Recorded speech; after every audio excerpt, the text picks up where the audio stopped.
আল্লাহ রাব্বুল আলামিনের বাণী, ফাইন্না মাআল উসরি ইউসরান, ইন্না মাআল উসরি ইউসরা। আল্লাহ পাক বলেন, জেনে রাখো, দুঃখ এবং কষ্টের সাথে রয়েছে সুযোগ আর সুবিধা, আর অসচ্ছলতার সাথে রয়েছে উদার সচ্ছলতা। জোরে কোন সুবহানাল্লাহ।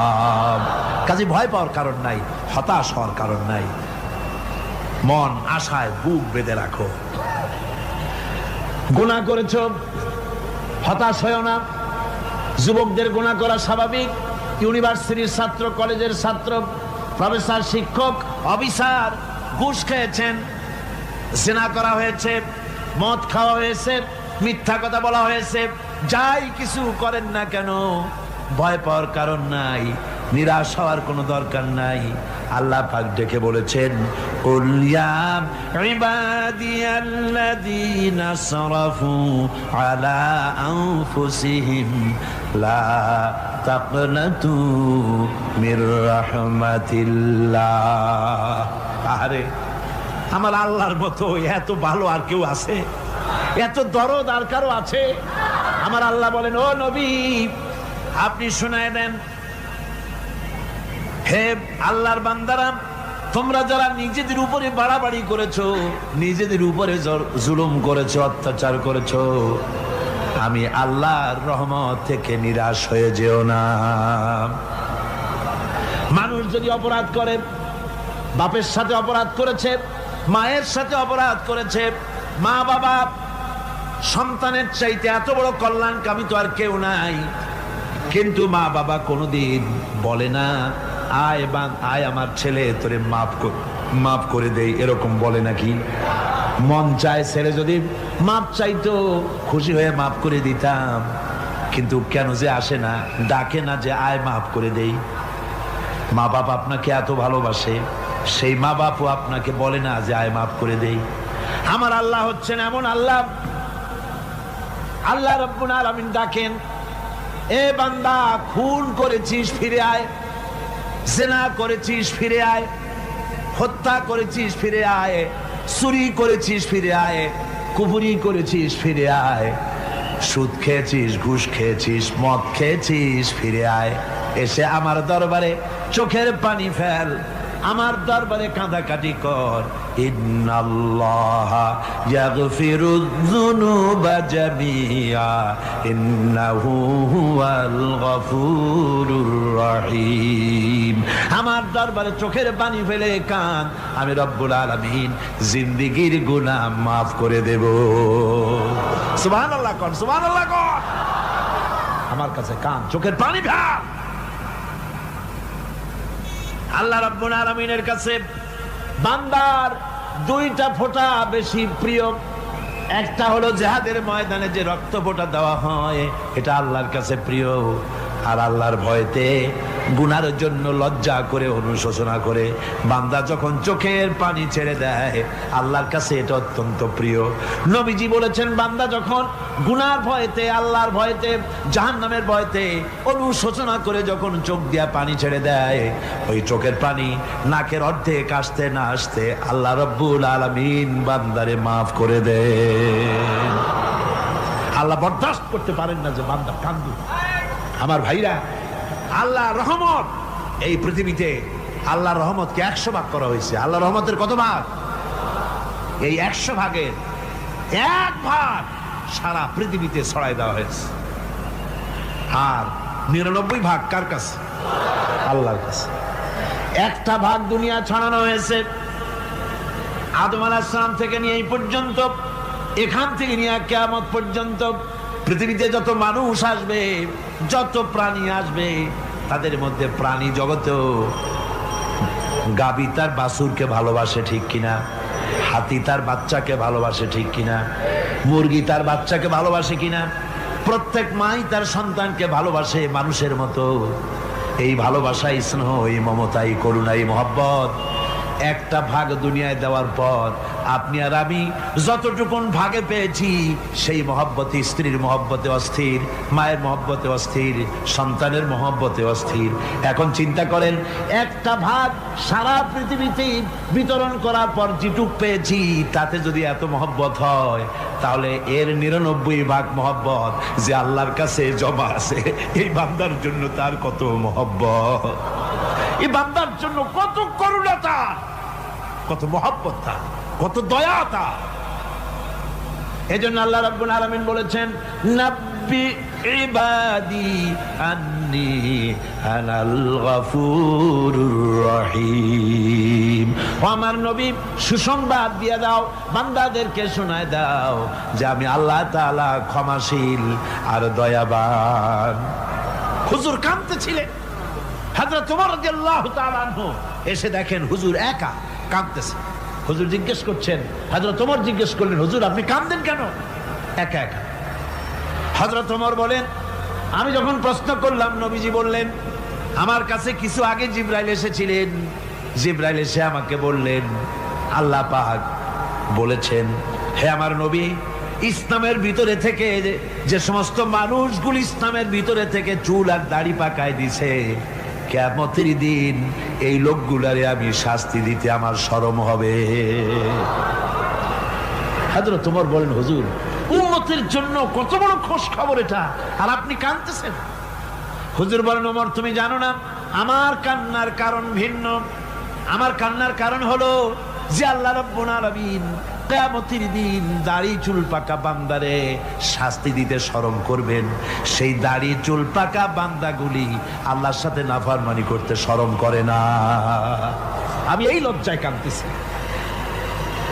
ভাইরা, হুজুর আল্লাহ পাক বলেন, ও আমার নবী, রাতের আধারে যখন একটা বুড়া আমার দরবারে হাত উঁচু করে, একটা বুড়া মানুষ রাতের আধারে যখন আমার দরবারে হাত উঁচু করে আর যখন বলতে থাকে, রব্বুল আলামিন আমার পেছনের জীবনটা বড় খারাপ করেছি, এমন কোন কাজ জীবনে করি নাই যা তোমার কাছে কিছু দাবি করতে পারি, সব রকমের নাফরমানি করেছি, আজ আমি বুড়া হয়ে গেছি, কামাই করতে পারি না, ছেলে আমাকে চোখে দেখতে পারে না, পুত্রবধূ আমাকে ঘরে জায়গা দেয় না, আমার স্ত্রী আমাকে দেখতে পারে না, রোজগার করতে পারি না, হাঁটতে পারি না, চলতে পারি না, সবার কাছে আমি তিতা হয়ে গেছি, আমি দাঁড়াতে পারি না, কোমরে ব্যথা পাই, হাঁটুতে ব্যথা পাই, চলতে পারি না, কানে শুনতে পাই না, চোখে দেখতে পারি না, আর তোমার কাছে কিছু চাইয়া নেব এমন ভালো কাজও করি নাই। এইভাবে যখন বান্দা কাঁদতে থাকে আমার দরবারে, ও আমার হাবিব আমার রহমতের দরিয়ায় জোশ মেরে যায়, আমার শরম হয় এই বুড়াটারে কেমনে খালি হাতে ফিরাইয়া দেই। সুবহানাল্লাহ, সুবহানাল্লাহ। আমার আল্লাহর এত দয়া, আমার আল্লাহর এত মায়া, এত মহব্বত। আমার আল্লাহ রাব্বুল আলামিন বলেন, وَإِذَا سَأَلَكَ عِبَادِي عَنِّي فَإِنِّي قَرِيبٌ। আমার হাবিব, আমার বান্দা আমার ব্যাপারে প্রশ্ন করে, আমি বান্দার একদম নিকটে। কোরআন শরীফের ভিতরে যত জায়গায় রাসূলকে বলা হয়েছে সুয়ালের কথা, আপনাকে প্রশ্ন করা হয়, আল্লাহ তার জবাব কুল এই কথা বলে জবাব দিয়েছেন। যত জায়গায় সুয়াল এসেছে, যেমন কোরআনে কারীমের মধ্যে আল্লাহ পাক বলেন, ওয়ায়াসআলুনাকা আনিল মাহিদ, মেয়েদের হায়েজ সম্পর্কে জিজ্ঞাসা করা হয়, কুল হিয়া আযা, হে নবী আপনি বলুন। এভাবে করে কুল দিয়ে জবাব দেওয়া হচ্ছে। আবার প্রশ্ন করা হচ্ছে, ওয়ায়াসআলুনাকা আনিল আনফাল, এই গনিমতের মাল সম্পর্কে হুজুর আপনাকে, হে নবী আপনাকে প্রশ্ন করা হয়। আল্লাহ কুল দিয়া জবাব দিলেন, আল্লাহ বলেন আপনি বলেন। ওয়ায়াসআলুনাকা আনিল খামরি ওয়াল মাইসির, আল্লাহ পাক বলেন নবী আপনারে প্রশ্ন করা হয়, কুল ফীহিমা ইসমুন কাবীর, আল্লাহ কুল দিয়া বললেন তুমি বলো। আবার বলা হলো, ওয়ায়াসআলুনাকা আনিল আহিল্লা কুল হিয়া মাওয়াকিতু লিন্নাস, ও নবী আপনাকে প্রশ্ন করা হয় চাঁদের ক্রমবর্ধমান এবং ক্রমহ্রাস, এই যে বাড়ে আর কমে, পূর্ণিমা হয়, অমাবস্যা হয়, কেন হয়? আপনি বলুন, কুল, আপনি বলেন। এটা আমি অক্ত এবং সময়, বছর আর দিন গণনা করার জন্য পৃথিবীবাসীদের জন্য বিনা পয়সায় একটা ক্যালেন্ডার বানাইয়া আকাশে ঝুলাই রেখেছি। এভাবে যত জায়গায় এসেছে আপনাকে প্রশ্ন করা হয়, তত জায়গায় আল্লাহ জবাব দিয়েছেন, কুল, আপনি বলেন। গোটা কোরআন শরীফের ভিতরে এই একটি মাত্র জায়গা যেখানে বলা হয়েছে আপনাকে প্রশ্ন করা হয়। আল্লাহ এখানে বলতে পারতেন, কুল, আপনি বলেন, আল্লাহ তোমাদের নিকটবর্তী, এভাবে জবাব হয় নাই। এটা কায়দাটা হলো এই, আল্লাহ বলতেছেন, ওয়াইজা সালাকা ইবাদি, ও আমার নবী, প্রশ্ন তো আমার বান্দারা আমার ব্যাপারে করেছে, এবার আপনার জবাবের কোনো দরকার নাই। প্রশ্ন আমার ব্যাপারে, আমি নিজে জবাব দিয়ে দেই, ফা ইন্নী কারীব। ও বান্দা, আমার ব্যাপারে প্রশ্ন করেছিস, জবাব আমি দেই, আমি তোর সবচাইতে বেশি নিকটে। সুবহানাল্লাহ। কত নিকটে? ওয়ানাহানু আকরাবু ইলাইহি মিন হাবলিল ওয়ারিদ। তোর যে রব, এই শাহরগের চাইতেও আমি তোর বেশি কাছে। সুবহানাল্লাহ। আমারে ডাক, আমারে ডাক, কলিজা দিয়ে ডাক, অন্তর দিয়ে ডাক। মনের থেকে মানুষ যদি ডাকে, মুখের ডাক আর মনের ডাক এক জিনিস নয়। দিল সে জুবাত নিকলতি হ্যায়, असर रखती है पर नहीं मगर ताकते परवाज रखती है। দিল থেকে যে কথা বেরোয় তা প্রভাব বিস্তার করে, ডানা নাই কিন্তু ওড়ার ক্ষমতা রাখে। মনের কথাই ভিন্ন। মন থেকে, দিল থেকে, কলিজা থেকে, অন্তরের গভীর কন্দর থেকে মুহাব্বতের সাথে কেউ যদি একবার বলে আল্লাহ, বলেন আল্লাহ, আল্লাহ, আল্লাহ। আল্লাহ রাব্বুল আলামিন বলেন, অন্তরের অন্তঃস্থল থেকে একটি বার যদি বান্দা বলেন আল্লাহ, আল্লাহ বলেন 70 বার সাড়া দিয়া জিজ্ঞেস করি, বান্দা কি চাও, আমি তোমার কাছে আসি। সুবহানাল্লাহ। আমি তোর একদম কাছে, কি চাস বল, বল আমার কাছে। এমন দয়াবান, এমন মেহেরবান, এমন আল্লাহ আমাদের। সে আল্লাহ রাব্বুল আলামিন, তিনি বলছেন, ওয়াকালা রাব্বুকুম উদউনি আস্তাজিব লাকুম। তোমাদের রব বলেছেন, আমারে ডাকো, আমি আল্লাহ ডাকের সাড়া দিয়া দেব। সুবহানাল্লাহ। কারে ডাকতে হবে? কারে ডাকতে হবে? এই বিশাল জনসমুদ্র একযোগে চিল্লা এখন কারে ডাকতে হবে? কোন পীর সাহেবকে নয়, আল্লাহর কসম কোন খাজা বাবাকে নয়, ডাকতে হবে কারে? চিল্লা এখন কারে? ওয়াকালা রাব্বুকুম উদউনি। তোমার রব তোমাকে বলতেছে, আমারে ডাকো, আস্তাজিব লাকুম, আমারে ডাকবে, আমি সাড়া দিয়ে দেব। সুবহানাল্লাহ। আল্লাহকে ডাকেন, কি চাই আপনার, বলেন কি চাই, আল্লাহর কাছে চান, আল্লাহ দিয়ে দিবেন। দেওয়ার জায়গা আল্লাহর কাছে চাইবেন, আল্লাহ দিবেন। দেওয়ার জায়গা, চাওয়ার জায়গা হলো সেজদায় পড়ে যাবেন। আমার ভাইয়েরা, জায়গাটা চিনায় দিলাম। মাজারে যাওয়া লাগবে না, কবরে যাওয়া লাগবে না। 2 রাকাত নামাজ পড়ে সেজদায় পড়ে গিয়া যত বিপদ আছে, মুসিবত আছে, সেজদার মধ্যে চোখের পানি ছেড়ে দেন আর কেন্দে কেন্দে জীবনের কথা বলেন। আল্লাহ রাব্বুল আলামিন আপনার আওয়াজ শুনবেন আর দোয়া কবুল করে নিবেন। কাঁদতে হবে আল্লাহর কাছে। কার কাছে? আল্লাহর কাছে। সুম্মা ইস্তাগফিরুল্লাহ। আর এরপরে সে যদি আমি আল্লাহর কাছে ক্ষমা চাই, ইয়াজিদিল্লাহ গফুরার রহিমা, সে আমি আল্লাহকে গফুর এবং রহিম হিসাবে পাবে। সুবহানাল্লাহ। আল্লাহকে গফুর এবং রহিম হিসাবে পাওয়া যাবে। সব আল্লাহকে বলতে হবে, গুনাহ মাফ চাইতে হবে।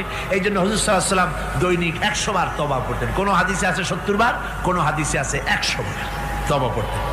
নামাজের পরে তো প্রত্যেক নামাজেই পড়তেন হুজুর, সালাম ফিরাতেন আর সাথে সাথে বলতেন আল্লাহু আকবার, আস্তাগফিরুল্লাহ, আস্তাগফিরুল্লাহ, আস্তাগফিরুল্লাহ। মনে থাকবে আপনাদের? মনে থাকবে? সালাম ফিরে কি বলবেন? না, সালাম ফিরে আবার সাথে সাথে বলবেন আল্লাহু আকবার, তারপরে পড়বেন আস্তাগফিরুল্লাহ আস্তাগফিরুল্লাহ আস্তাগফিরুল্লাহ, তওবা পড়বেন। আল্লাহর কাছে সবসময় গুনাহ মাফ চাইতে থাকবেন, বিনীত থাকবেন। আল্লাহকে পাওয়া যাবে, তাকে রহিম হিসেবে পাওয়া যাবে। সুতরাং ঈমান বিল্লাহ, আল্লাহর প্রতি ঈমান আনলে পরে চতুর্থ নম্বরের যে উপকারটা হবে সেটা হলো হতাশায় ভুগবে না, নিরাশায় ভুগবে না, আশায় বুক বেঁধে উঠবে, ঈমান মজবুত হবে, আল্লাহর কাছে মানুষ বিনয়ী হয়ে যাবে। এবার পঞ্চম নম্বরের উপকার আমি বলছিলাম, ঈমান বিল্লাহ, আল্লাহর প্রতি ঈমান আনলে পরে অসংখ্য উপকার হয়, অসংখ্য বৈশিষ্ট্যের আছে। এর 6টা উপকারের কথা আমি বলবো। কয়টা? অসংখ্য উপকারের ভিতরে প্রধান 6টি উপকারের কথা বলবো। এর বললাম কয়টা? 4টে বলেছি। এবার বলো পঞ্চম উপকারের কথা। আল্লাহর প্রতি আপনি পূর্ব পশ্চিমে কতবার মুখ ঘোরালেন, এটাই কিন্তু আপনার আসল সৎ কাজ নয়। আসল সৎ কাজ হলো আল্লাহর প্রতি ঈমান আনা। এই ঈমানের ব্যাপারে 3টা দিন আমরা পার করে দিলাম, এখনো কথা শেষ হয় নাই। আল্লাহর প্রতি ঈমান আনলে পরে যে উপকারটা হবে পঞ্চম নম্বরে, সেটা হলো কঠোর এবং কঠিন বিপদের ভিতরে বান্দার ভিতরে অবিচলতা এবং ধৈর্যের সৃষ্টি হয়ে যাবে। আলহামদুলিল্লাহ। কঠিন বিপদ মুসিবত আসলে পরে সে অবিচল থাকবে। সারা দুনিয়ার বিপদ আপদ, শত্রুতা, দুঃখ, কষ্ট, মুসিবত, জুলুম, নির্যাতন সব কিছু পাহাড়ের মতো উঁচু হয়ে তাকে ঘিরে ফেলবে, কিন্তু তাকে এক চুলও নাড়াতে পারবে না। আলহামদুলিল্লাহ। সারা পৃথিবী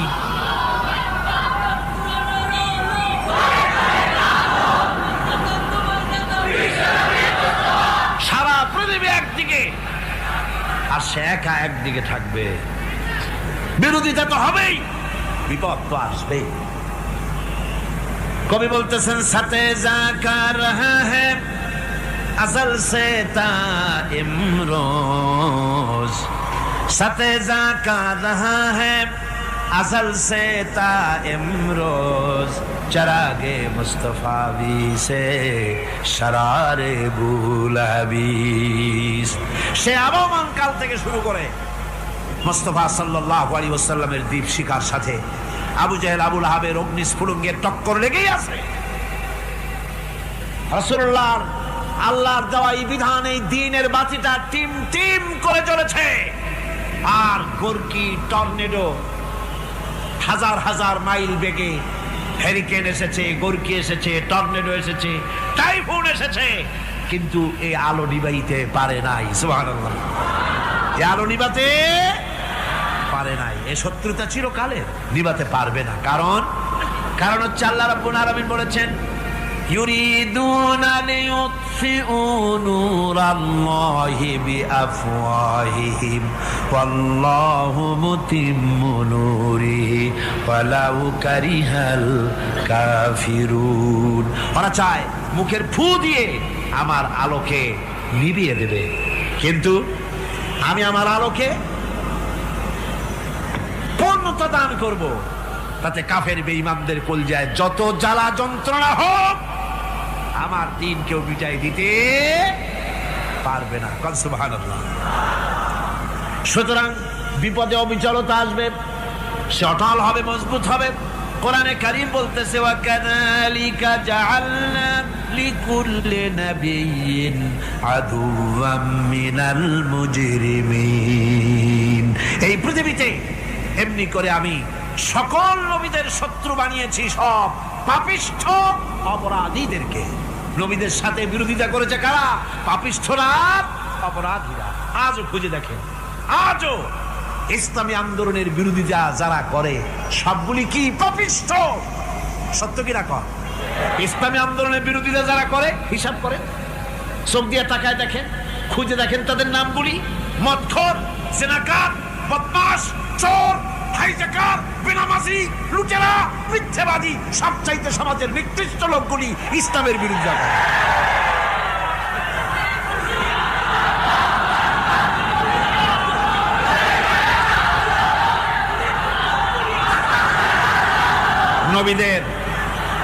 নবীদের শত্রু আল্লাহ বলেন সব যুগে নবীদের সাথে শত্রুতা করেছে পাপিষ্ঠরা। আল্লাহর কথা, কার কথা? সকল যুগে নবীদের সাথে শত্রুতা করেছে পাপিষ্ঠরা, নিকৃষ্ট ধরনের অপরাধীরা। সুতরাং নবী রাসূলদের অবস্থা যখন এই, তখন দ্বীনের দাওয়াত যারাই দেবে তাদের কিসমত এরকম হবেই। এই বাধার মোকাবেলা তাদেরও করতে হবে। এই যে বাধাটা আসে, এই যে মারে, অপরাধ কি? এই যে তারা চোর বা ডাকাত যাদের মারা হয়। আল্লাহ রাব্বুল আলামিন বলেন অপরাধ হলো ওয়ামা নাকামু মিনহুম ইল্লা আইয়ুমিনু বিল্লাহিল আজিজিল হামিদ। অপরাধ হচ্ছে ইমানদার লোকদের উপরে নির্যাতন চালিয়েছে, অন্য কোনো কারণে নয়। কারণ একটাই, তারা আল্লাহর জমিনে আল্লাহর দ্বীন প্রতিষ্ঠা করতে চেয়েছে, আর কোনো অপরাধ না। জমিন আল্লাহর, জমিন কার? এই বিশাল জনসমুদ্র গর্জে উঠুন একযোগে, বলুন জমিন কার? আইন চলবে কার? এখানেই সংঘর্ষ বেঁধেছে আবহমান কাল ধরে।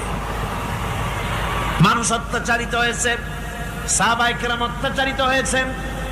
বুখারী শরীফের হাদিসে এসেছে রাসূল করিম সাল্লাল্লাহু আলাইহি ওয়াসাল্লামের কাছে হযরতে খাব্বাব গিয়ে উপস্থিত হয়েছিলেন। হযরতে খাব্বাব বলেন, হাদিসটা এভাবে লেখা হয়েছে বুখারীতে, ওয়ান খাব্বাব বিন আরিদ রাদিয়াল্লাহু তাআলা আনহু قال شكونا إلى رسول الله صلى الله عليه وسلم وهو متوسد بردة له في ظل الكعبة। রাসূলুল্লাহর কাছে গেলাম, কাবা শরীফের কাছে গিয়ে দেখি নবীজি একটা চাদর গায়ে দিয়ে তিনি আরাম ফরমাচ্ছিলেন কাবা শরীফের ছায়ায়। সেখানে গিয়ে বললাম, আলা তাস্তানসিরু লানা আলা তাদউ লানা ইয়া রাসূলুল্লাহ, হে আল্লাহর রাসূল, আপনি কি আমাদের জন্য আল্লাহর কাছে দোয়া চাইবেন না? আপনি কি আল্লাহর কাছে আমাদের জন্য সাহায্য চাইবেন না? আমাদের লোকগুলিকে, মুসলমানগুলিকে মারতে মারতে তো শেষ করে ফেলে দিল। তারা আমাদের সুমাইয়াকে মারলো, আমাদের খাব্বাবকে উটের সাথে পায়ের দড়ি লাগায় টানলো, আমাদের খোবায়েবকে তারা আগুনের উপরে চিৎ করে শোয়ায় রাখলো, না খায় রাখতেছে, মারতেছে। কষ্টে তো শেষ হয়ে গেলাম। হুজুর, আপনি কি আমাদের জন্য দোয়া করবেন না? হাদিস শরীফে এসেছে নবীজি উঠে বসলেন সোজা হয়ে। নবীজি বলেন, ও আমার সাহাবী, ও খাব্বাব, শোনো, তোমাদের আগে এই পৃথিবীতে যারা দ্বীনের দাওয়াত দিতে এসেছিলেন তাদেরকে সমকালীন রাষ্ট্রশক্তি, সমাজ শক্তি তাদেরকে ধরতো। ফায়ুখাজুর রাজুল, তাদেরকে তারা ধরতো। ফায়ুহফারু লাহু ফিল আরদ, আর তার জন্য জমিনের ভিতরে কবর বানাইতো। ওই কবর ফায়ুজালু ফিহা, ওই কবরের ভিতরে তাকে কোমর পর্যন্ত গেড়ে দিত। সুম্মা ইউতা বিল মানশার, এরপরে করাত আনতো। ফায়ুদাউ আলা রাসিহি, এরপরে ওই করাত তার মাথার উপরে রাখতো। ফায়ুজালু নিসফাইন, এরপরে করাত দিয়া চিরে জীবিত মানুষটারে দ্বিখণ্ডিত করে ফেলে দিত। মা ইয়াসুদ্দুহু যালিকা আন দীনিহি। ও আমার খাব্বাব, এত কষ্ট দেওয়ার পরেও সেই যুগের কোন মুসলমানকে, দ্বীনের দায়ীদেরকে আল্লাহর দ্বীন থেকে এক চুলো তারা সরাই দিতে পারে নাই, এক চুলো সরাতে পারে নাই। ওয়াল্লাহি, ও খাব্বাব, আমি আমার আল্লাহর নামে কসম করে বলছি, লা ইউতাম্মান্নাল্লাহু হাযাল আমরা হাত্তা ইয়াসিরা আর-রাকিবু মিন সানা ইলা হাযরামাউত। আমি কসম করে বলি, আল্লাহ রাব্বুল আলামিনের এই সানা থেকে হাজারামাউত পর্যন্ত লোকেরা যাতায়াত করবে, সুন্দরী রমণীরা গমন করবে, সদাগরেরা যাতায়াত করবে, টাকা নিয়া পয়সা নিয়া যাতায়াত করবে। তাদের মনের মধ্যে লুটের ভয়, টাকার ভয়, চুরির ভয়, ডাকাতির ভয়, জেনার ভয়, হত্যার ভয়, ধর্ষণের ভয়, কোনো ভয় থাকবে না। লা ইয়াখাফু ইল্লাল্লাহ, আল্লাহ ছাড়া কোনো ভয় থাকবে না। এমন একটা সমাজ, এমন একটা সময় আসবে। ওয়ালাকিন্নাকুম তাস্তাজিলুন, অথচ খুব তাড়াহুড়ো তোমরা করতেছো। তাড়াহুড়ো করো না, সময় আসবে ইনশাআল্লাহ। আমার ভাইয়েরা, আমার বন্ধুগণ, কঠিন বিপদে অবিচলতা এবং ধৈর্যের দৃষ্টান্ত রেখে গেছেন আম্বিয়া আলাইহিমুস সালাম। সুবহানাল্লাহ। কঠিন বিপদে অবিচলতা, দৃঢ়তা, ধৈর্য কারে বলে, তার দৃষ্টান্ত কারা রেখেছেন? আম্বিয়া আলাইহিস সালাম, ওনারাই আমাদের আদর্শ, নবীরাই আদর্শ। সাহাবায়ে কেরাম রিদওয়ানুল্লাহ তাআলা আলাইহিম আজমাইন আমাদের আদর্শ। ভাইরা আমার, মুসা আলাইহিস সালামকে ফেরাউন যখন ঘিরে ফেলে দিল, কোরআনের সব কথা গল্প গুজবার ইতিহাসের জন্য লেখা হয় নাই। কোরআনের মধ্যে যা লেখা হয়েছে সব বান্দাদের উপদেশের জন্য, যাতে করে লোকেরা চিরটা কাল এর থেকে উপদেশ নিয়ে নিজেদের তৈরি করতে পারে। জোরে বলেন সুবহানাল্লাহ। মুসা আলাইহিস সালামের কথা আল্লাহ বলেন, ফেরাউন তাকে ঘিরে ফেলে দিল, পালাবার রাস্তা নাই। ফালাম্মা তারাআল জামআন ক্বালা আসহাবু মূসা ইন্না লামুদরাকুন। মুসা আলাইহিস সালামের উম্মতেরা বললেন, হে মুসা, পাকড়াও হয়ে গেছি, পালাবার রাস্তা নাই। তিন দিক থেকে আমাদেরকে ঘেরাও করেছে ফেরাউনের শক্তি। সামনে কি দরিয়া, আর তিন দিকে কি ঘেরাও আন্দোলন। পালাবার পথ নাই, পালাবার পথ নাই। সারাশি আক্রমণ, ঘেরাও আন্দোলন। এই যে ঘেরাও টেরাও তো আজকে নতুন নাই, ঘেরাও আসছে অনেক আগের থেকে। আসলে কথা বুঝতে পেরেছি। মাইক না থাকলে আমি কি করবো কন? আজকে এরকম হচ্ছে কেন? আগামীকাল ঠিক হবে ইনশাআল্লাহ, রাগ করেন না। গান হচ্ছে, বসেন বসেন। শয়তান ঢুকছে মাইকের মধ্যে। অনেক সময় হয় কি, মাইকের হাই পাওয়ারের যে মেশিন আছে, এর ভিতরে ইথার থেকে রেডিওয়ের ওই গানগুলি ওর মধ্যে ঢুকে পড়ে। কথা বুঝতে পেরেছেন? এই জন্য শয়তান তো আর বসে থাকে না, ওরও তো কিছু করার আছে। ধৈর্য ধরেন, ধৈর্য ধরেন। কালকে অপারেটরদেরকে মাওলানা শামসুদ্দিন সাহেবের কাছে অনুরোধ করব, অপারেটর একটু ভালো করে হেদায়েত করে দেবেন। মাইকে আজকে আমার নিজেরও কষ্ট হচ্ছে, আমিও বুঝতে পারছি না যে আমার কথাগুলি কি আওয়াজে বেরোচ্ছে, যার জন্য আমাকে বেশি চিল্লাইতে হচ্ছে। বক্তাকে কি লাউডে তার কথা বেরোচ্ছে তা তার কানে আসতে হয়, তাহলে বোঝা যায় যে আমার কথাগুলি কিভাবে বেরোচ্ছে। এটা এই অবস্থায় সিচুয়েশন আজকে নাই, এবং লোকেরাও মাইকের ব্যাপারে আজকে অভিযোগ করেছে, যা বিগত 16 বছরে করে নাই। সেটের ব্যাপারে কোথাও কোনো অসুবিধা হয়েছে? মাইকটা ভালো, এবং মাইক যারা দেন প্রতি বছর খেদমত করে, আল্লাহ তাদের প্রতি রহম করুন। সবাই বলেন আমিন। এদেরকে রাগ করে পথে পাই আবার মারধর করেন না। সিলেটের যে তাফসির মাহফিল হয়, বিগত 19 বছর তাফসির করেছি একটানা, এবার 20 বছর পুরো হবে ইনশাআল্লাহ। সিলেটে একটানা 20 বছর তাফসির করতেছি সেখানে। তো মাইক, একটা লোক বিনা পয়সায় মাইক দেয়, মাইকের ভাড়া সে নেয় না। তাফসিরের মাহফিলের মাইকের ভাড়া নেয় না। যে বছর এরশাদ সরকার আমাকে প্লেন থেকে নামতে দিল না, আপনাদের মনে আছে? সিলেট থেকে ফিরাই দিল। এই খবরটা মাইকম্যান যখন শুনেছে যে আমাকে নামতে দেয় নাই, ফিরাই দেওয়া হয়েছে, সাথে সাথে স্ট্রোক করেছে, হার্ট ফেল করে দুনিয়া থেকে বিদায় হয়ে গেছে। সিলেটে তাফসির হতে পারবে না, এই কথাটা বরদাস্ত করতে পারে না। আমি কেঁদেছি আর দোয়া করেছি, আল্লাহ, কোরআনের মহব্বতের লোকটার এই অবস্থা হলো, তোমার জান্নাত তুমি দয়া করে তাকে দান করে দিও। কাজে কোনো ব্যবসায়ী চায় না যে তার ব্যবসাটা খারাপ হোক, লোকেরা মন্দ বলুক। এ মাইকের ব্যাপারে আপনারা আজকে রাগারাগ করেন না, যা হয়েছে কালকে ভালো হবে ইনশাআল্লাহ। সবাই বলেন ইনশাআল্লাহ। এখন চলেন আমরা ফেরাউনের অবস্থা দেখে গিয়া কি করতেছে ফেরাউন। মুসা আলাইহিস সালামকে ঘেরাও করে ফেলেছে, পালাবার উপায় নাই। একদিকে দরিয়া, তিন দিকে ফেরাউনের শক্তি। এই যে ঘেরাও টেরাও মানে নতুন তো না, ধর্মঘট নতুন না, পুরানা জিনিস। এই পৃথিবীতে সর্বপ্রথম ধর্মঘট কিসের উপরে হয়েছে জানেন? এই পৃথিবীর প্রথম ধর্মঘট হয়েছে পেঁয়াজ, রসুন আর ডাইলের উপরে। মুসা আলাইহিস সালামের জামানায় লান নাসবিরা আলা তাআমিন ওয়াহিদ, আমরা এক রকমের খাদ্য আর খাবো না, আমাদের পেঁয়াজ দেওয়া লাগবে, ডাল দেওয়া লাগবে, রসুন দেওয়া লাগবে। সর্বপ্রথম ধর্মঘট হয় মুসা আলাইহিস সালামের জামানায়, সেখান থেকে শুরু হয়েছে। কিন্তু মশাল মিছিল যে আসলো কই থেকে, এইটা আমি খুঁজে পাইনি। পরে প্রত্যেকটা জিনিসের তো ইতিহাস আছে, আমি খুঁজতে খুঁজতে পেলাম। আমি জানি না এর ইতিহাস মূলে কোথায়, কিন্তু আমি যতদূর খুঁজে পাইছি সেটা হলো মশাল মিছিলের আবিষ্কার হয়েছে লঙ্কায় রাবণের সময়। হনুমানের লেজে আগুন দিয়া তারপরে লঙ্কা কাণ্ড ঘষালো, নামই আছে লঙ্কা কাণ্ড। হনুমানের লেজে আগুন দিয়ে রাবণ যে লঙ্কায় মশাল মিছিল করেছিল হনুমানকে দিয়া, ওই হনুমানের ওই সিস্টেমটা এখনো আমাদের দেশে চালু আছে। এইটা আসলে কোন ভদ্রলোকের এই মিছিল হওয়া উচিত না। আগুন নিয়ে কিসের মিছিল? আগুন হলো জাহান্নামের প্রতীক। আগুন কিসের প্রতীক? জাহান্নামের প্রতীক। যদিও আমাদের উপকারে লাগে, কাজে লাগে। সুতরাং আমরা যা করব প্রত্যেকটা জিনিসের পেছনে সুন্নতে নববীর কোনো না কিছু থাকতে হবে। কথা বুঝতে পেরেছেন? তিন দিক থেকে ঘেরাও হয়ে গেছে, পালাবার কোনো রাস্তা। হযরতে মুসা আলাইহিস সালামের কাছে উম্মতেরা বললেন, পালাবার তো কোনো পথ নাই, এখন উপায়টা কি? আমাদের তো আর উপায় নাই। মুসা আলাইহিস সালাম দেখেন বিপদে পড়ে গেছেন, কিন্তু ধৈর্য হারান নাই, ভয় পান নাই। ভয় পাইছিলেন? ভয় পেয়েছেন? প্রশ্নই ওঠে না। মুসা আলাইহিস সালাম আল্লাহ পাক যাদেরকে বলেছেন উলুল আযম রাসূল, যাদের বলেছেন তার মধ্যে হযরত মুসা একজন উলুল আযম পয়গম্বর। চারটিখানি কথা না, আল্লাহ কথা বলছেন তার সাথে, কালিমুল্লাহ তিনি। সুবহানাল্লাহ। কর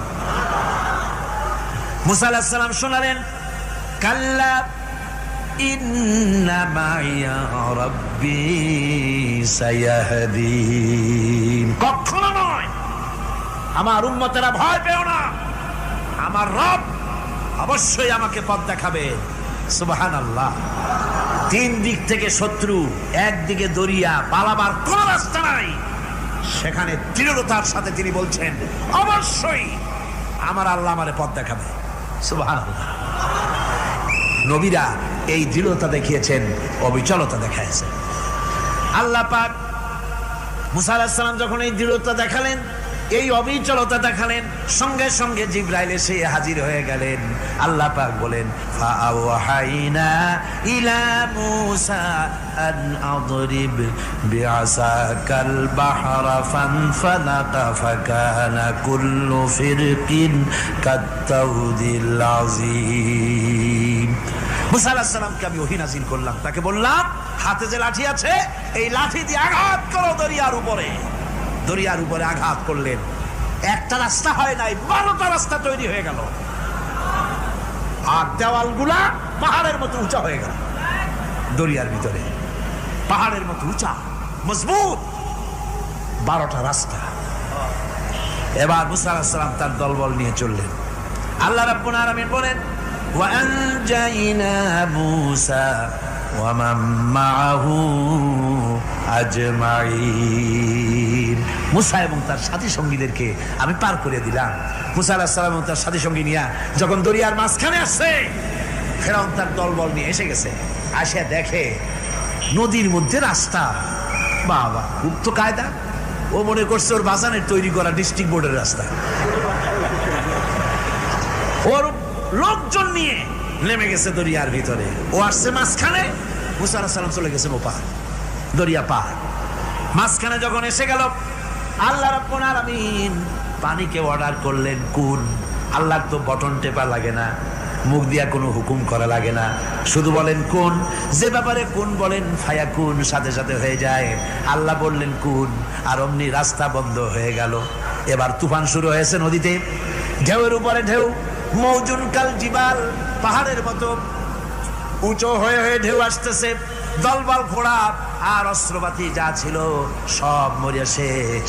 এবার ফেরাউন একা উপরে ওঠে আর নিচে নামে, পানি খেতে খেতে পেটের কাম সারা।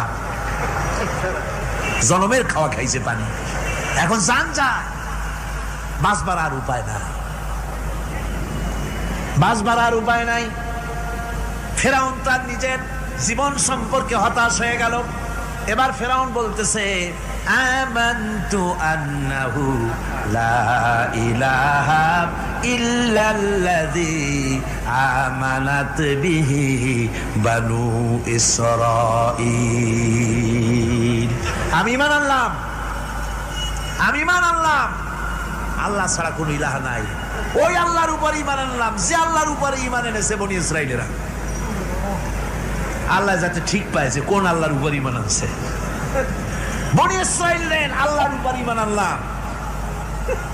আল্লাহ এই তো মুসলমান হয়ে গেছি, এরপরও আমার সুবাও কেন? আল্লাহ রাব্বুল আলামিন জবাবে বলেন, আল আন, এখন ওয়াকাদ আসাইতা ক্বাবলু ওয়া কুনতা মিনাল মুফসিদিন, এখন ঈমান আনার কথা বলছো, অথচ যুগের পর যুগ, বছরের পর বছর ধরে আমার মানুষের উপরে মন গড়া আইন চালায়েছো, আমার পয়গম্বরের সাথে বেয়াদবি করেছো। আজ তোমাকে আমি ছাড়ছি না, তোমাকে আজকে ছেড়ে দেব না, আমি তোমাকে মারব। আর সমস্ত প্রাণীগুলিকে, স্থলচর প্রাণীগুলিকে আল্লাহ পাক অর্ডার দিয়া দিলেন, এই ফেরাউনের লাশকে ডুবাবি না, পচাবি না, খাবি না। আলিয়াউমা নুনাজ্জিকা বিবাদানিক, আমি তোমার শরীরে বাঁচায় দেব, পোকে খাবে না, পানিতে পচবে না, মাছে খাবে না, কুমিরে খাবে না, দুনিয়ার কোনো পশুতে খাবে না। আমি তোরে শুটকি বানাইয়া রাখবো, যাতে করে দুনিয়ার সমস্ত ফেরাউন যত যুগে যুগে আসে তোরে দেখে যেন হেদায়েত নিতে পারে। ফেরাউনকে আল্লাহ শুটকি বানায় রাখছে। আমি ফেরাউনদের লাশ দেখেছি ব্রিটিশ মিউজিয়ামে। ফেরাউন তো একটা না, অনেকগুলা, আসলদারে অবশ্য দেখিনি। ব্রিটিশ মিউজিয়ামে ওই ফেরাউনগুলার লাশ যখন অসুবিধা হয়, মমিগুলি, তখন ইংল্যান্ডে নিয়ে যায় চিকিৎসা করাবার জন্য। চোখ টোক আছে গর্তের ভিতরে, তারপরে চামড়া টামড়া হাড়ের সাথে মিশানো, ওইভাবে চেহারা দেখলে মনে হয় যে সত্যি ফেরাউনিগুলো। আর ব্রিটিশের কাম মিশর থেকে না আনছে এমন কোনো জিনিস নাই। আমি সেখানে এক বক্তৃতায় বলছিলাম, আপনারা এদের এখন সভ্য, এদের এখন ভদ্র, এরা হলো ইন্টারন্যাশনাল চোর, ওরা সারা দুনিয়া চুরি করেছে। লন্ডনে বক্তৃতা করেছি, সারাটা দুনিয়া চুরি করছে, আমাদের দেশকে শোষণ করেছে।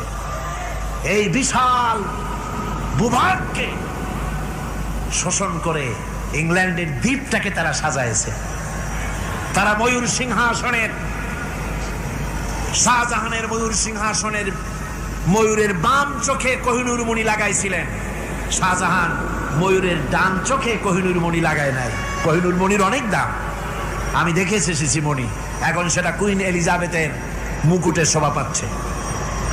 সেই মণি এমনি বলে প্রবাদে ৭ রাজার ধন এক মাণিক্য, বলেন এরকম, অনেক দাম।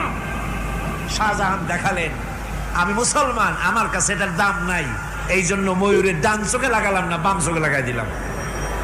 এইটারে চুরি করছে। তারপরে মিশর থেকে, মিশরের মমি চুরি করেছে, জুতা চুরি করছে, ছাতি চুরি করছে, পিসা চুরি করেছে। আমি বললাম, এগুলা কি ভদ্রলোক নাকি? আর জুতা চোর, পিসা চোর, লাঠি চোর, সব চুরি করছে। যাই দেখেন ব্রিটিশ মিউজিয়ামের মধ্যে সব দুনিয়ার চুরি করা জিনিস নিয়ে তারা মানুষকে দেখাইয়া পয়সা উপার্জন করছে। টিপু সুলতানের তরবারিটা পর্যন্ত চুরি করেছে। আজ পর্যন্ত ব্রিটিশ মিউজিয়ামে টিপু সুলতানের তরবারিটা আছে, আমি তরবারিটা দেখে এসেছি। আমার বন্ধুগণ, বলতেছিলাম যে পৃথিবীতে আল্লাহ রাব্বুল আলামিন নবীরা তাদের চরিত্র দিয়ে বিপদের মোকাবেলা করে, দুনিয়ার সামনে কঠিন বিপদের মোকাবেলা করে অবিচলতা, দৃঢ়তা দেখায় গেছেন যে কেমন করে এই পৃথিবীতে বিপদের সামনে মোকাবেলা করতে হয়।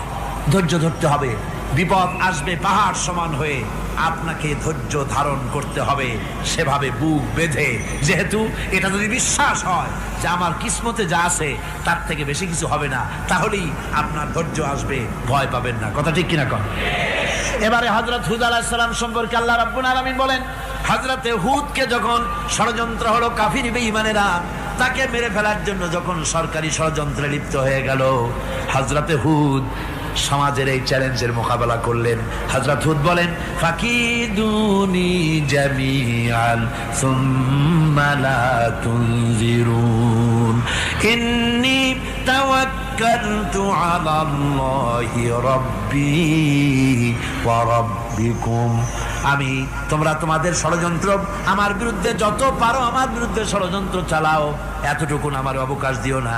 আমি এমন আল্লাহর উপরে ভরসা করেছি যার হাতের ভিতরে তোমাদেরও জান আর আমারও জান। যা পারো তাই করো। সরকার সমস্ত শক্তি একত্রিত হয়ে আমার মোকাবেলা করো। একদিকে হুদ আলাইহিস সালাম, আর একদিকে গোটা জাতি। হযরত হুদ ভয় পায় নাই। সুবহানাল্লাহ কোন। ঈমান বিল্লাহ মানুষের কলিজাকে এভাবে শক্ত করে দেয়। কোন আলহামদুলিল্লাহ। এবারে এই বিপদের, কঠিন বিপদের মোকাবেলা করে আমার রাসূল যে প্রমাণ দিয়া গেলেন, আমার রাসূল যে কঠিন বিপদের মোকাবেলা করলেন, ভাইরা আমার, হিজরতের রাতে সওর পাহাড়ের ভিতরে যখন তিনি আশ্রয় নিলেন, হযরতে আবু বকরের সাথে ছিলেন। হযরতে আবু বকর রাদিয়াল্লাহু তাআলা আনহু বলেন, হুজুর আপনি দাঁড়ান, এটা তো পাহাড়িয়া গুহা, গুহার ভিতরে সাপ থাকতে পারে, বিচ্ছু থাকতে পারে, আমি আগে ঢুকি, বিপদ যদি হয় আমার উপর থেকে হয়ে যাক। গুহার ভিতরে নেমে গুহা সাফ করলেন। এরপরে হুজুরকে ডাকলেন, হুজুর তাশরীফ নিলেন গুহার ভিতরে। এরপরে হুজুর বললেন, আবু বকর, পাহাড়ে হেঁটে হেঁটে 2-3টা পাহাড় পাড়ি দিয়া যাওয়া লাগে সৌর পাহাড়ে। মদিনার সোজা রাস্তা হুজুর ধরেন নাই, মেসফালার পথ দিয়া, জাবালে খেদোয়ার উপর দিয়া 3টা পাহাড় পাড়ি দিয়া তারপরে হুজুর গেলেন সৌর পাহাড়ে। গুহার ভিতরে হুজুর তাশরীফ নিলেন। বললেন, আবু বকর তুমি বসো, তোমার উরুর উপরে মাথা রেখে আমি একটু আরাম করি। হযরতে আবু বকর বসলেন, হুজুর তার উরুর উপরে মাথা রেখে ঘুমায় গেলেন। আর এরপরে কাফির বেঈমানেরা তালাশ করতে করতে কাফেররা এসে গেল পায়ের চিহ্ন দেখে দেখে গর্তের কাছে। হযরত আবু বকর ভয়তে কেঁদে ফেললেন, আরে আর তো উপায় নাই, এবার তো ধরা পড়ে গেছি, এবার নবীজিকে মেরে ফেলে দেবে।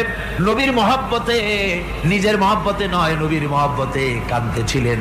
হুজুর বলেন, হুজুরের ঘুম ভেঙে গেল। বলো, আবু বকর কাঁদো কেন? ছেলের কথা, মেয়ের কথা, বিবির কথা, বাড়ির কথা মনে পড়লো নাকি? হযরত আবু বকর বলেন, ইয়া রাসূলুল্লাহ, আল্লাহর কসম করে বলি, যেদিন ঈমান এনেছি এই কলিজার ভিতরে মা বাপ, স্ত্রী, পুত্র, পরিজন, এমনকি আমার নিজের জীবনের চাইতে আপনারে বেশি ভালোবাসি। কান্দো কেন? কান্দো কেন? হযরত আবু বকর বলেন, হুজুর ধরা পড়ে গেছি, কাফেররা এসে গেছে গর্তের কাছে, তাকালি আমাদের দেখতে পাবে, আমরা তো মাইনরিটি, ওরা তো মেজরিটি, আমরা তো ধরে মারি ফেলাই দেবে, আপনাকে মেরে ফেলে দেবে, এই জন্য কাঁদি। আল্লাহ রাব্বুল আলামিন, হুজুর তখন কি দৃঢ়তা, কি অবিচলতা, কি ধৈর্যের পাহাড় সম মনোবৃত্তি তখন দেখালেন। আল্লাহ কোরআন শরীফে চিরকাল যাতে মানুষেরা হেদায়েত দিতে পারে, সেজন্য হুজুরের কথা উঠায় দিলেন কোরআনে। আল্লাহ পাক বলেন, ইযহুমা ফিল গার ইয ইয়াকুলু লিসাহিবিহি লা তাহজান ইন্নাল্লাহা মা'ানা। ও বন্ধু, ভয় পেও না, আল্লাহ আমাদের সাথে আছেন। সুবহানাল্লাহ কোন। আল্লাহ আমাদের সাথে আছেন, আমরা মাইনরিটি নই, আমরাই মেজরিটি। আল্লাহ আছে আমার সাথে, ভয় পাওয়ার কোনো কারণ নাই। সুবহানাল্লাহ। আল্লাহ পাক বলেন, فأنزلallahu sakinatahu alayhi wa ayyadahu bijunudin lam tarawha। আমি এদের অন্তরের ভিতরে আমি শান্তি নাজিল করে দিলাম, প্রশান্তি দিয়া দিলাম, আর আমি সাহায্য করলাম, আর এমন সব সৈন্য পাঠায় দিলাম যে সৈন্যগুলি তোমরা দেখতে পাও নাই। সুবহানাল্লাহ ওয়া বিহামদিহি। ভাইরা আমার, রাসূল করিম সাল্লাল্লাহু আলাইহি সাল্লাম এই বিপদের মাঝে, চরম বিপদের মাঝে অবিচলতা, দৃঢ়তা, কঠিন আত্মনির্ভরতা দেখিয়েছেন। এগুলি হলো ঈমানের 5ম নম্বরের উপকারিতা। আল্লাহর প্রতি ঈমান আনলে এভাবে পাহাড় সম ঈমান মজবুত হয়ে যায়। জেলের পরোয়া করি না, ফাঁসির পরোয়া করি না, শহীদ হওয়ার পরোয়া করি না, মেরে ফেলে দেবে, উড়ায় দেবে, হত্যা করবে, পরোয়া করি না। পরোয়া করি কেবলমাত্র কাকে? জোরে বলেন, কারে? এইরকম মুসলমান হাজার হাজার লাখ লাখ দরকার নাই, 313 জন যথেষ্ট। কয়জন যথেষ্ট? 313 জন যথেষ্ট। বদরে যারা জান দিয়ে মাল দিয়ে দিনকে প্রতিষ্ঠিত করেছিলেন, এরকম 313 দিনই যথেষ্ট ছিল। এই দৃঢ়তা, এই অবিচলতা, এই ঈমান, এই ধৈর্য শিক্ষা দেয়, এই উপকার করে ঈমান বিল্লাহ। আল্লাহর প্রতি ঈমান আনলে এভাবে পাহাড়ের মতো শক্ত হয়ে যায় কলিজা। কোন আলহামদুলিল্লাহ। আমার বন্ধুগণ, এবার আমি বলবো সর্বশেষ উপকারের কথাটা বলি, মোনাজাত ছেড়ে দেব। কয়টার কথা বলছিলাম? উপকার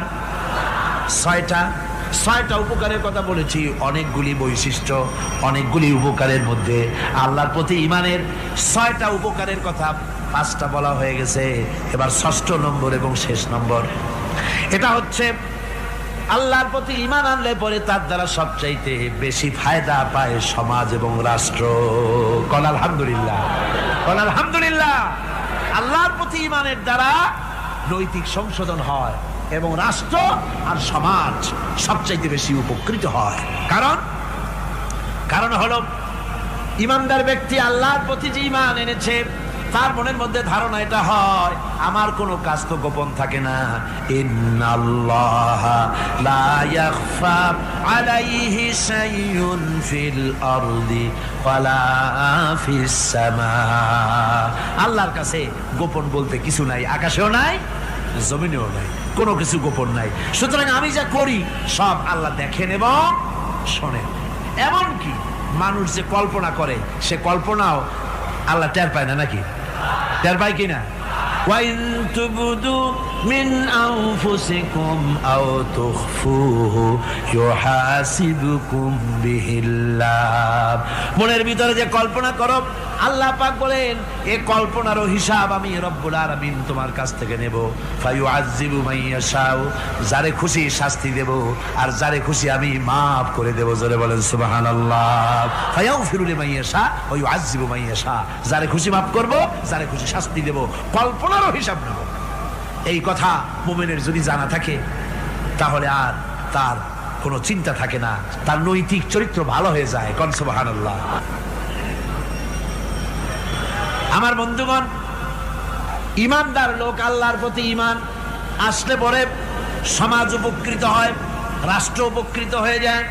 যেহেতু বান্দা জানে আমি দায়িত্বহীন কোনো কথা বলতে পারবো না, দায়িত্বহীন কোনো কাজ করতে পারবো না। আল্লাহ পাক বলেছেন, মা ইয়ালফিযু মিন কাউলিন ইল্লা লাদাইহি রাকীবুন আতীদ। বান্দা এমন কোনো কথা বলে না যে কথা আমার ফেরেশতারা রেকর্ড করে না রাখে।